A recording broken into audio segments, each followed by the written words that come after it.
আমরা অতিরিক্ত ম্যাচুরিটি দেখাতে গিয়ে জীবনকে উপভোগ করতে পারি না। বড় হয়েছি, এখন আর এসব ইচ্ছে মানায় না।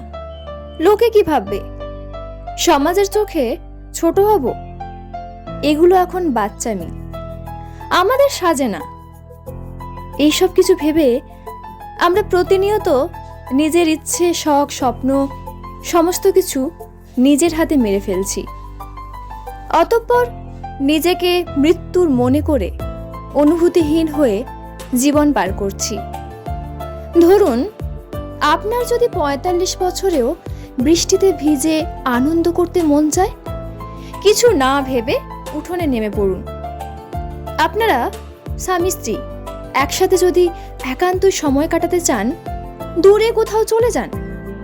ইস, ছেলে মেয়ে হয়েছে, বড় হয়েছে তারা, লোকে কি ভাববে, এইসব চিন্তা মাথা থেকে ঝেড়ে ফেলুন। বুড়ো বয়সে যদি আপনার ভালোবাসার অর্ধাঙ্গিনীর চুলে বেনি করতে মন চায়, তাও করে ফেলুন। নাতিপুতি হয়েছে তো কি হয়েছে, আনন্দ নিয়ে জীবন কাটান। কলিগের সাথে আড্ডায় বসে যদি আপনার ফর্মালিটি মেনটেন করতে হয়, তাহলে সেখান থেকে চলে আসুন। পাড়ার দোকানে চা নিয়ে ছোট্টবেলার বন্ধুদের সাথে আড্ডায় মাতুন, অন্তত মন খুলে কথা বলতে পারবেন।